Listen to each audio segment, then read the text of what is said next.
Welcome to Food Friends, a podcast inspiring home cooks to try new dishes in the kitchen by sharing trusted recipes, tips, and friendship. Hi, I'm Sonia. And I'm Carrie. We met in Los Angeles over 15 years ago as personal chefs and haven't stopped talking about food since. We're so glad you're here. Hi, Carrie. Hi, Omi. Hi. Thank you so much for having me. Omi, we always start by asking, what did you eat for lunch today? Oof, I had a chorizo Mozambique egg and cheese sandwich from a Portuguese bakery near me. That's incredible. Wow. Can It you was tell us really a good. little bit more? Yeah, so the chorizo, it's like a chorizo sausage in a Mozambique sauce, which is kind of like a red, a little bit of sweet, a little bit of salty type of sauce. And the bread that they're using is almost like a sweet bread. So it's delicious. It with the egg and cheese, forget a bacon, egg, and cheese. You want that. Sounds so flavorful and so just like hitting the spot in the middle of your day. Oh, yes. Congratulations on your new book, Cooking con Omi, a love letter to Puerto Rican home cooking. It is so gorgeous. I am so excited to try so many of these recipes. One thing that struck us is that you describe the book as a way of staying connected to Puerto Rico after having moved to the mainland. For listeners who may be unfamiliar with Puerto Rican cooking, how would you describe the cuisine? And what's one dish that you think every single person needs to try for themselves? Puerto Rican food to me has always felt like home, right?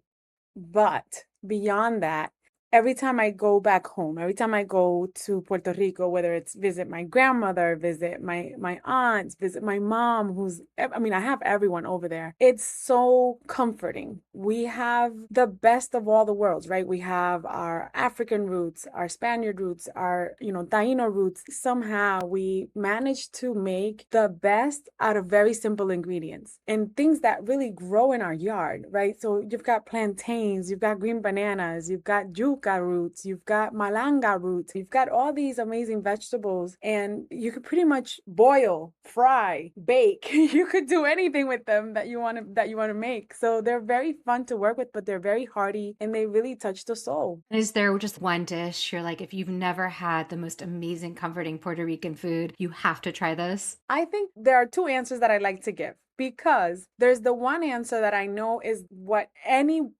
palate will be able to say, yes, this is amazing.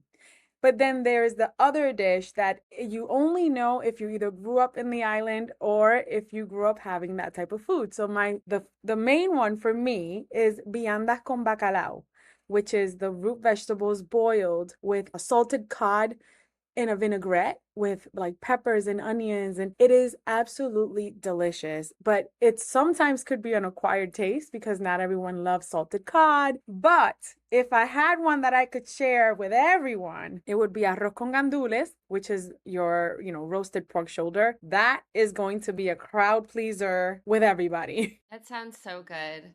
Omi, you've grown a huge following on social media, on TikTok, Instagram, and YouTube. What made you start sharing your recipes there? What inspired you to do that? I think it was a mix for me, for sure, of feeling lonely. I'm a very outgoing, extroverted person. I've been working customer service my entire life. I worked in banking eons ago, and then after banking, I had my makeup studio where, I had my clientele for 10 years. I built my clientele from the ground up. And, COVID happens and the world shuts down and everyone's kind of going through it. And I was going through it personally at home with health issues with my husband. The kids were really little, so we were in the thick of it. And as a way for me to connect with the outside world, I could have very easily started to do makeup tutorials, but one, we weren't going anywhere. And two, we were wearing masks. So what do I need to give you a makeup tutorial for? You're covering half of your face. So I decided to show and connect with the audience that I had on my actual Instagram of my makeup page. I decided to show the food that I was making at home. And I did it in the same way that was taught to me. A lot of people don't know this, but when I started the channel, I started in Spanish because that's how I learned the recipes. I learned all the recipes in Spanish through my grandmother. And so it was a way to connect with the outside world, but I never, ever, ever expected it to take the life of its own that it took. Yeah, I so relate. My grandmother came from Ukraine and I learned how to cook from her. She was the biggest influence on my cooking. And she also taught me in Russian. And it's so beautiful that you could be sharing that. I'm sure with so many other people who felt the same way as you or who also were connected to their families or missing their families during that time. And I think that is actually where very quickly became very purposeful.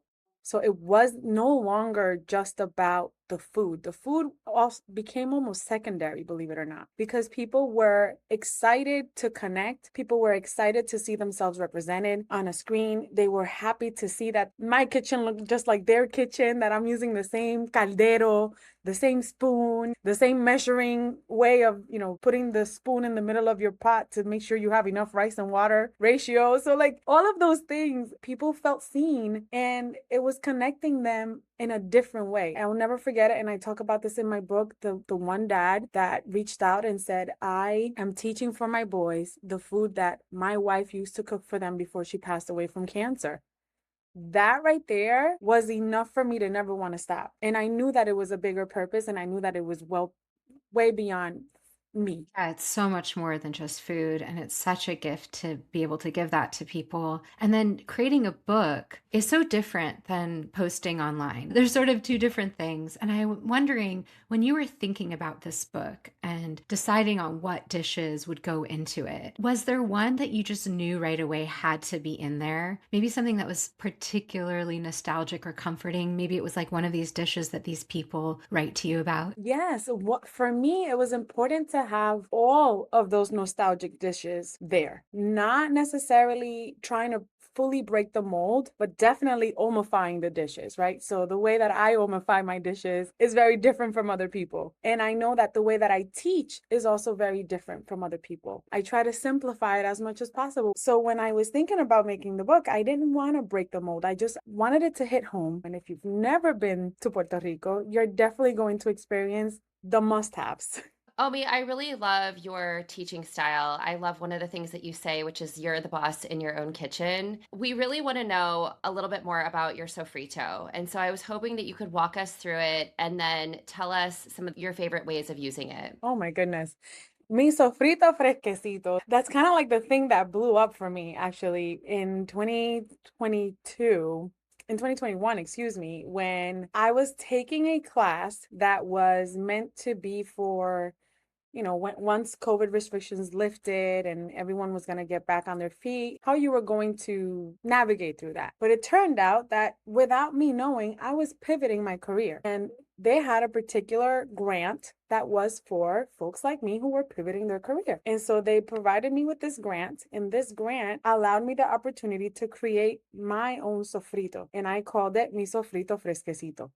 And I sold at Dave's supermarkets. I sold online. It sold out every single time I would put it out. So here I am, a one-man show doing the makeup, one-man show doing the cooking and the recording and the editing, and now a one-man show doing the sofrito. It was a lot of work. However, I called it mi sofrito fresquecito because of my grandmother. Every single time she would cook, she would always say, Yo voy a hacer mi sofrito bien fresquecito. I'm going to make my freshest sofrito right now. So she would cut it on in the spot, and it would be a mix of cilantro, culantro, green and red bell peppers, ajicito dulce, which is a Puerto Rican sweet pepper. It's usually found in the Caribbean, garlic, and onions. Once you take all of these vegetables and you chop them up really, really small, almost like chimichurri style, you've got the base to any Puerto Rican dish. So once you create that base, you're good to go. Like, most people will ask, what do I need? You need sofrito. Let's start there. And so I'm using it on my rice. I'm using it on my meats. I'm using it to marinate. Sometimes I could even use it cold if I want to and put it in like a shrimp sauce or a shrimp ceviche. It's incredible because all you're doing is just chopping up fresh vegetables. I imagine it as something that you chop up and then throw into a hot pan with some oil. But you're saying that you can also use it in raw preparations as well. You absolutely can. They are fresh vegetables. And if Right. you're chopping them up fresh just like that, that's the perfect ingredient for our ceviche in my book. So Yeah. is ceviche your favorite way to use sofrito? No, no. My favorite way to use it is in a stew. I love a good stew, starting with sofrito. The moment you put your aceite de achote, which is your annatto seed oil, the red oil, that is what's giving color to your food, and you add sofrito to that, the scent that's coming out of that kitchen already reminds you of home, already starts to give you ideas for what else to do. It's kind of like a mirepoix. Yeah, It, it's you like know, these mother recipes in all these different culinary traditions, and one of them is sofrito, and it's this base, right? It's your yes, flavor base for almost anything. And I'm glad you brought up annatto. I have a question specific to that. One of the things Carrie and I both love from your TikTok that we saw is your homemade recipe for Sazón, because it's so nice to have a homemade flavor booster without all those extra added ingredients that you may not want, and also just to be able to control the ratios and the exact levels of everything. And in your recipe, which we'll link in our show notes, you have ground annatto, garlic powder, coriander, and many more wonderful spices. So yeah. can you share a little bit about some of the seasonings that you rely on the most in your kitchen, and where, if for people who might be struggling to find annatto, if you have a good source or a good tip for people to pick that up? Yeah, of course. You know, it's so funny because annatto before you were not able to find it as easily as you are now. Like you can get it on Amazon and it's like incredible, right? Because you're getting a much larger size than you would if you were to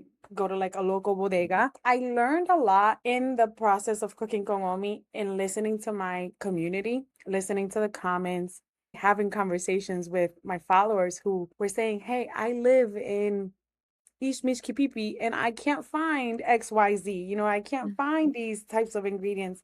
And so I had to make it so that everyone would be able to find it. Making my own sazon, my own adobo has always been important. However, it's been more so now. I recently started a health journey. At the beginning of this year, I started a 75 hard, and I realized how much what is in our seasonings is really what's causing a lot of inflammation, a lot of unnecessary sodium that you don't really need. So to me, it was important to have that for our community. Omi, summer is such a great season for gathering and feeding people. Do you have a favorite Puerto Rican dish that you like to feed people with in the summer? Oh, that's a good one. You know what? I keep it simple in my house. I have a house full of boys. I have four boys plus my husband. That makes five. I'm the only girl. I'm the only reason why we're ever late. Wow. And these boys love a good simple burger. However, I spiced it up with like a guava bacon jam. I'll make my own sauces. That's what I will usually do. The guava bacon jam is the favorite. Like that, it is the absolute favorite in this house.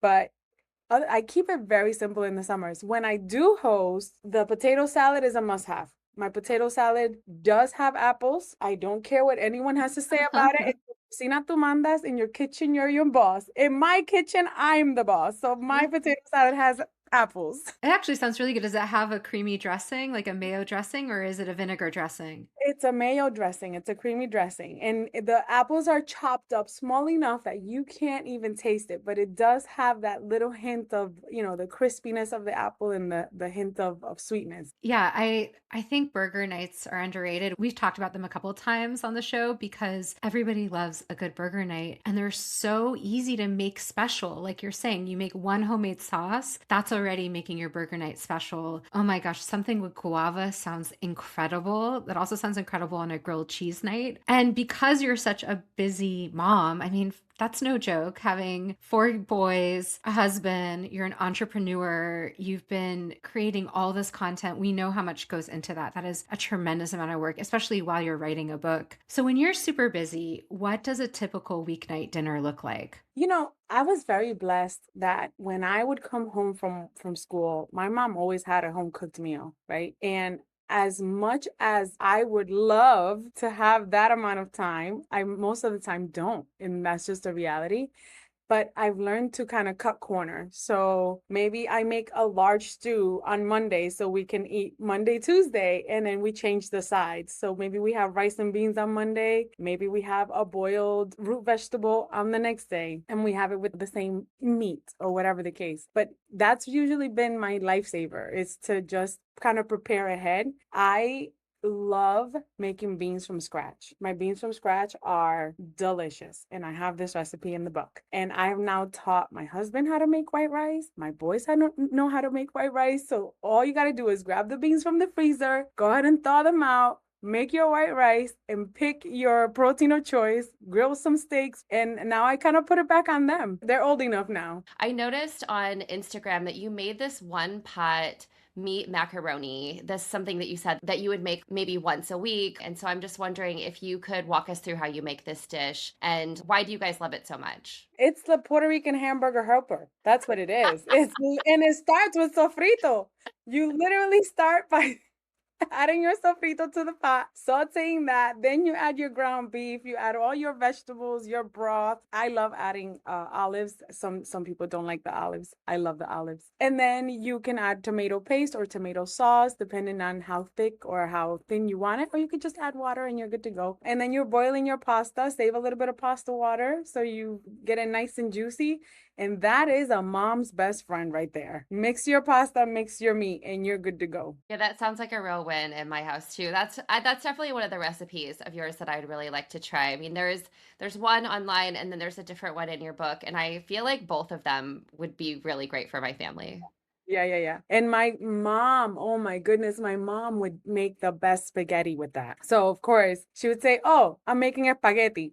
Spaghetti would then turn into macaroni, and the macaroni would go right back to spaghetti. Like it was, she was, it's the same. You're making the same dish. It's just, with a different noodle. Yeah, in our home, it was noodles and cottage cheese, which I've talked about before, but it was the same thing with my mom. It would be like different shaped noodles, and there was always her preferred kind, and she'd make her own little twist to this kind of very simple dish. And I think those are those strong food memories. I'm sure your sons, that's going to be one of their ultimate comfort foods in life forever. Absolutely. So you've talked about your grandmother and your mother, and clearly they were influences. I'm wondering if there were other cooks who have influenced your cooking style the most because you're self-taught. Who are some of your influences? You know what's funny? I remember when I was growing up and watching like the Food Network. I never remembered their names. And mind you, I came to the US when I was 11 and I did not speak the language. So I had to learn everything from scratch. And I didn't know the pop culture. I was trying to consume as much as possible so that I could catch up with my peers. And I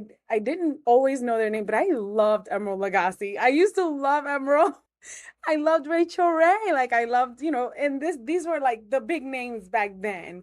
But now I watch my peers. I really watch the people that I follow on social media. Like I love King Ray Cooks. I love Michelle Diesla. And I love watching other home cooks too. I was very fortunate that I was on the same season as Teeny's mac and cheese. And so, and she was so inspiring. And Cassie was also in my At the cast. TikTok, I mean the Yes, carrot salad, that Cassie yes, Young. Yeah. that's Cassie Young. Yeah. And I love that. I love seeing my peers being able to create such beautiful dishes and they're very inspiring. Emeril Lagasse was one of my teachers too. I used to watch the Food Network when I was a teenager. And then when he had his live show, he would always say bam, and he would put the seasoning on the final of the dish. That is something I hear in my head when I'm cooking a lot. But I want to talk about this pineapple jalapeno salmon dish that really Mhm. you the winner of Next Level Chef. And what you reveal in your book is that it was actually based on one of your husband's favorite dishes. He says that it would be his last meal. And so I'm just curious how you came to that and what was your inspiration? When I first met my husband, and this is full transparency, I was not the person that I am today in the kitchen. Okay. There were many mistakes, many mistakes were made. But I wanted to impress him. And I'm like, okay, what's something quick that I can make? And of course, I always love incorporating those tropical flavors into my food. If I can't have it in the most Puerto Rican way possible, I'm going to add some tropical flavors somehow. And so I wanted to create a sauce that had that sweet and salty, had a little bit of a tang, but also can go with salmon, can go with chicken, can go with pork. And I wanted to make it with coconut rice. And this man just sat down and devoured the entire thing. But that has transformed into other things, right? Like in the house now, where maybe I'll make it a little bit more Asian style now, as opposed to just my own recipe. When I was on the show, I remember the grab. And Chef Ramsay was actually with me in the kitchen that day. And he's like, remember? this is an appetizer. We don't need a lot because I kept serving like a Puerto Rican, wholehearted. And by that I mean we want to give you the entire kitchen. We want to Yeah.